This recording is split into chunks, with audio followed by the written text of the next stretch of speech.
What's up, everybody? Today we are reviewing the big boy himself, R2D2 set number 75308, featuring a delightful little crease in the box, care of Lego Shipping. Checking out the rest of the box, we have the set number at the bottom, and this is part of the 18 plus collection, which means it has the really cool all black box art with this kind of, I don't know, reflection, shadow thing going on. The black boxes really kind of adds to that adult element that they're going for. We've got the black tile greebling on the bottom.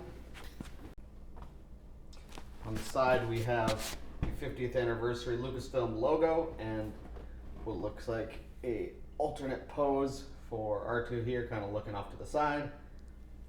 The other side of the box has nothing except this cool kind of R2D2 label with a picture of R2 and C-3PO. That's pretty neat. Top side of the box has a actual size stud indicator. I think, you know, we're supposed to extrapolate from that that's the eyeball here, so you can kind of, you know, figure out the size of R2. Normally they would go with a minifig with this, so I don't really know what you're getting out of that, but kind of a cool thing nonetheless. So, looking at the rest of the box art, we have the plaque and the R2D2 minifig that comes with, some dimensions, and some of the play features, including the little Luke's lightsaber that goes in the top, and you can see all of his little gadgets and stuff opened up here in that kind of configuration. So thinking about this crease here, I really thought about returning it. I did return the Slave 1 because it's just, that one was way too messed up, and I just couldn't in good conscience. I usually like to keep my boxes when I put them away.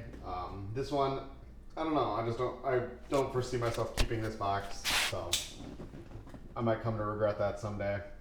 Time will tell, but for now I'm just way too excited to get into this, and you know, I don't want to deal with the return. Just leave it at that. So 2,314 pieces. This is no small build here. We've got some loose bags and then a box. There are numbered bags here, and this kind of looks like a t-shirt box. Pop this bad boy open, and a pretty significant instruction book here, and more numbered bags. Here we go. And there they all are in all of their glory. So, look at all that plastic. You know, I for one can't wait till Lego moves on to the paper bags that they've started using. All right, let's build this baby, huh? And here he is. This is the fully assembled R2D2. I have to say, the build was a lot of fun. One of the more complicated builds that I've done. Definitely the most complicated on the channel so far. I think he looks great. The head spins. We'll go over some of the kind of, if you want to call them play features. There's a Technic piece in the back that pops out, this whatever control rod thing like you see in the movies. There's another one over here that's like a hook. That's kind of a neat feature. I don't necessarily love it. Another cool feature is on the top of the head, we have his little periscope thing. It does leave a bit of a gap on top, which I'm not crazy about. Honestly, I think I would rather have it not be there and not have the functionality of this little thing and just have it look a little more cohesive, but that's just me. Kind of on the same note, we have a hidden Luke's lightsaber stuck in there from Return of the Jedi, so, you know, just kind of a neat hiding place here. Lightsaber itself looks kind of cool for a little micro build Luke's lightsaber. All right, now the moneymaker play feature is going to be his leg that kind of retracts. You can pose him kind of like that and have his head turn. So, you know, kind of alternate pose. I've heard people complain that when the leg is retracted that it kind of sticks out a bit, and, you know, it does a little bit, but it's not so bad. You know, I kind of thought it was going to be a deal breaker for me, and yeah, you can see it dangling a little bit, but it's really not so bad that, you know, I think they did the best they could with that feature. It's a really cool feature to have, which kind of brings me to my next point of, we calling this a UCS set or a play set? You know, it's 18 plus. I don't think anybody would actually call it a play set, but it does have these play features. They did a lot of work to make sure that it's all tiled off, and there's very few studs showing. You know, there's kind of some in the back. But personally, you know, I'm not one to go for those purely studless builds that don't look like they're Lego anymore. Like, I want a reminder that it is built out of Lego and that it's brick built. And so, you know, for me, seeing some studs here and there it's a good thing.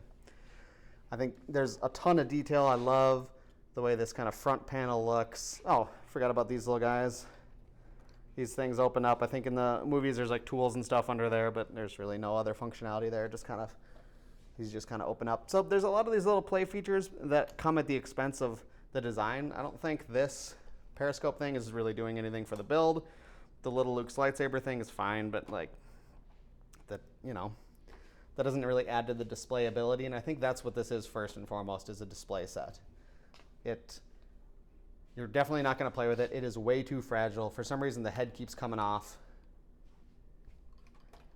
And if I try to move it around or kind of play with it, a lot of the pieces just, you know, end up falling apart. And it's a little wobbly in a lot of places. It's a great display set. I wouldn't ever advocate it for a play set. As for display, I think it looks awesome. It is such an iconic Star Wars character. You know, who doesn't love R2D2? Me being a little older, I'm more interested in the display ability than the play features. So, you know, maybe for a younger person who might be more interested in kind of showing off all the little fun, funky details in here, I think this guy is going to look great wherever you put him. You know, I'm really excited to have this guy on display. I think it's just an awesome representation of where Lego Star Wars is. I know this set's a little old, but, you know, it's a great set. It's $200 right now, and, you know, it's a really fun build for an 18 plus set. It's not too expensive, makes a great display piece, and yeah, it has some fun little features. So definitely this guy is a buy for me. Thanks so much for watching. If you are new to the channel, like, subscribe, all that jazz. Thank you so much for watching. And if there's a set that you're looking forward to me reviewing next, leave it in the comments below and we can talk about some Lego Star Wars. All right, thanks so much, folks. We'll see you next time. Bye-bye.